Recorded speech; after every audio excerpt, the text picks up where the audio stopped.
Buenas tardes, Fernando. Muchas gracias por conceder a Mundo Historia esta entrevista que será, como mínimo, interesantísima. ¿Qué tal se encuentra?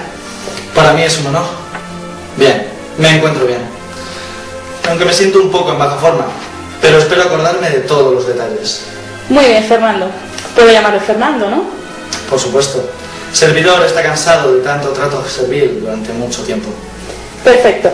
Pues empezamos haciendo un pequeño repaso para empezar la entrevista. Comenzaremos hablando por el periodo más importante, el momento en que se iniciaría en España una nueva etapa de liberalismo tras el denominado sexenio absolutista, desarrollado entre los años 1814 y 1820, el cual dejó atrás la Constitución de Cádiz firmada en 1812. El inicio del nuevo régimen liberal tuvo lugar en el momento en que usted juró la Constitución el 7 de marzo de 1820, cuando daría comienzo lo que en nuestros días conocemos como el trienio liberal, la segunda etapa del liberalismo decimonónico español. Usted sabía que comenzaba una importante etapa de cambios y complicaciones. ¿Cómo decidió llevar este papel ante la sociedad? Bueno, fue una etapa difícil. Me enfrenté al pueblo español en 1814, cuando decidí restablecer el antiguo régimen. Disolví las Cortes de Cádiz, abolí la Constitución de 1812. Comenzó un periodo que, tras la entrada de los franceses, España no estaba a nivel internacional. Y con respecto a los liberales, bueno, más de 12.000 afrancesados fueron exiliados. Incluso hubo pronunciamientos que yo mismo refrené. Pero claro, en 1820, el teniente coronel Pliego, al mando de las tropas de Cádiz destinadas en América, consiguió levantarse y proclamar la Constitución de 1812. ¿Y cuáles fueron las consecuencias en este momento? Fue seguido por numerosos levantamientos en todo el país que lo apoyaron. Si hasta le hicieron un himno, y de recolmo, nuestras tierras en América consiguieron proclamar su independencia. A los 6 meses tuve que firmar la Constitución. Aún recuerdo las palabras que tuve que pronunciar.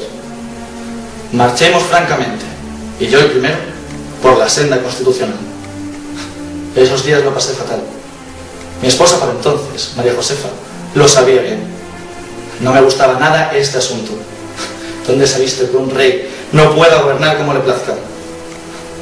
Poco después se hizo la Junta Provisional el 9 de marzo. Lo siento, mi memoria me falla. Su misión consistía en asegurar la estabilidad de la sublevación liberal, iniciada el 1 de enero en Cabezas de San Juan, en Cádiz. De su forma de proceder dependió en gran parte la transición, sin graves traumas, y la orientación política del poder, denominado por los moderados. Esta estaba presidida por el cardenal Luis María de Borbón y formada por 10 personas de la confianza del pueblo, es decir, reconocidos liberales, aunque no los más relevantes, puesto que las personalidades más destacadas de las Cortes de Cádiz estaban encarceladas, desterradas o exiliadas. La Junta gobernó el país desde la sombra, pues sus dictámenes, acordados generalmente por unanimidad, nunca tuvieron carácter público.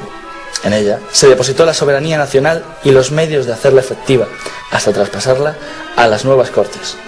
Su autoridad no solo estaba por encima mía, sino también sobre las juntas provinciales o el gobierno. Gran parte de los asuntos marcharon hacia atrás. Se volvió al sistema jurídico interrumpido en el año 1814, con las circunstancias que los 6 años transcurridos imponían.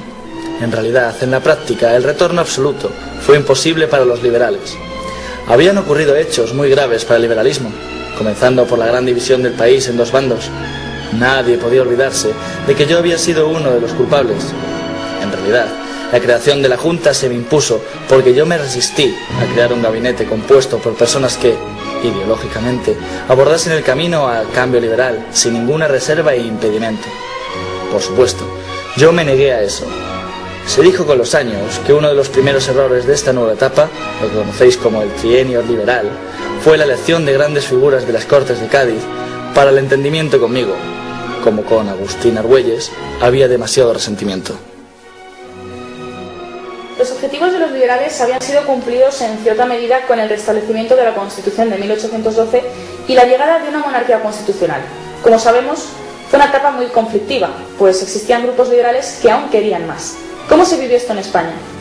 Por supuesto que había grupos que querían más, no contentos con la eliminación de la monarquía absolutista. Los llamados veinteañistas, por aquel entonces, querían continuar con la revolución. Para ellos no había terminado. y la institución monárquica era simplemente un hecho accidental. En la prensa por entonces se les conocía como los exaltados. Consideraban que la Constitución de 1812 había quedado obsoleta y precisaba de ciertas reformas en un sentido más progresista. Querían la redacción de una nueva Constitución, la del año 20. La prensa los identificaba como exaltados por su radicalidad revolucionaria, pero también por otras cuestiones más culturales relacionadas con la corriente del romanticismo. El coronel Riego o Antonio Quiroga eran algunos de ellos. Se apoyaban en las clases medias urbanas y en gran parte de la oficialidad del ejército proveniente de la Guerra de la Independencia, el cual había sido desmovilizado y represaliado durante el primer periodo de mi reinado. Sus propuestas estaban dirigidas a desmantelar el antiguo régimen y se encontraban en contraposición a los moderados, los conocidos como doceañistas. Los doceañistas formaban la corriente más moderada del liberalismo. Aún me acuerdo de Evaristo Pérez de Castro, de Eusebio Bardagia Azara. Pero posteriormente, con la llegada a la presidencia de las Cortes de Rafael de Riego en 1822, el sistema pasó a ser dominado por los exaltados. Llevaron a cabo fines como la desamortización o la desaparición de señoríos y mayorazgos, además de la disolución de la Inquisición y la Compañía de Jesús. Incluso una nueva estructuración educativa basada en 3 niveles: primaria, secundaria y universitaria. Territorialmente hablando, se produjo una división estatal en 52 provincias. Aunque tuvo carácter provisional, nacieron nuevas provincias como Almería o Málaga. Tenían todo en sus manos. Nos habla usted de la abolición de la Inquisición en 1820 y de la expulsión de los jesuitas. ¿Cuál fue exactamente el papel de la Iglesia en este momento? Bueno, por todos es conocido que cualquier monarca absolutista que se precie tiene como apoyo fundamental la Iglesia. Los liberales se alejaban mucho de ese término. Incluso hubo prohibiciones de órdenes monacales, desamortización de terrenos en los monasterios, y lo más importante, la Inquisición, aunque fue prohibida a principios de siglo con el Estatuto de Bayona, pero finalmente en 1820 fue eliminado. Pero las Cortes de Cádiz tenían un alto porcentaje de clérigos. Sí, aunque las fuerzas liberalistas eran muy potentes y no se pudo hacer nada. Incluso hubo la expropiación de conventos con menos de 12 profesos y que estuviesen más en 2 el número de ciudad y orden. Esta etapa fue un momento realmente opresivo para sus ideales. ¿Pensó que conseguiría volver a una regencia absolutista 3 años después? Por supuesto que no. Todo estaba en mi contra. A nadie se le olvidaba que yo intenté frustrar una forma de gobierno liberal. Además, se me estaba imponiendo una orden de gobierno que yo detestaba.